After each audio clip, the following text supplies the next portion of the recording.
छत्रपती शिवाजी महाराजांनी स्त्रियांचा सन्मान केला, तुम्ही काय करताय? राजधानी रायगडावरून महिला शिवप्रेमींचा संताप. 25 रुपये घेऊनही उघड्यावर शौच. राजधानी किल्ले रायगडवरील स्वच्छतेचा बोजवारा, महिला शिवप्रेमींचा संताप. छत्रपती शिवाजी महाराजांची राजधानी म्हणून ओळख असलेल्या किल्ले रायगड येथे स्वच्छतेच्या प्रश्नावर संताप व्यक्त केला जातोय.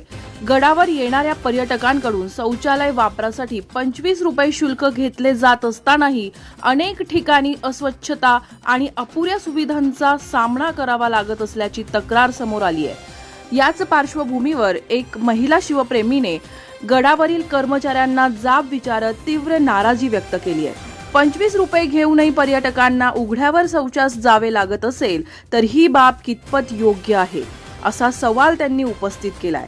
शिवरायांच्या राजधानीचे पावित्र्य राखले जाते का? गडावर स्वच्छतेची अशी व्यवस्था का?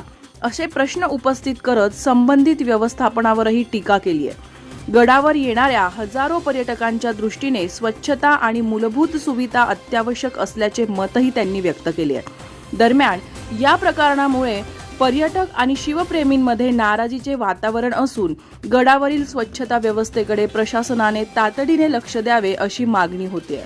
धम्मशील सावंतसह न्यूज ब्युरो, रायगड, महाराष्ट्र.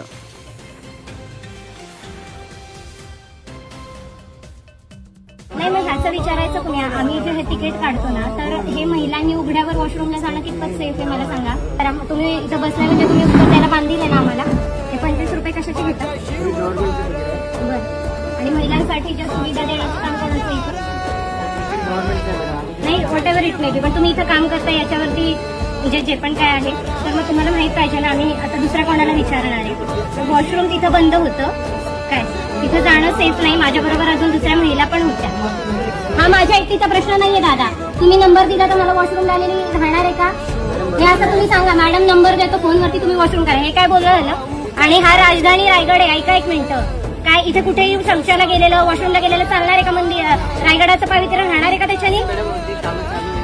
कामं चालू आहेत, मग लोक येण्याचं बंद आहे का? महिला येण्याचं बंद आहे का? आणि मला भूक लागली तर मी 4 तास उपाशी राहू शकते ना? मला वॉशरूमला आली तर मी राहू शकते का?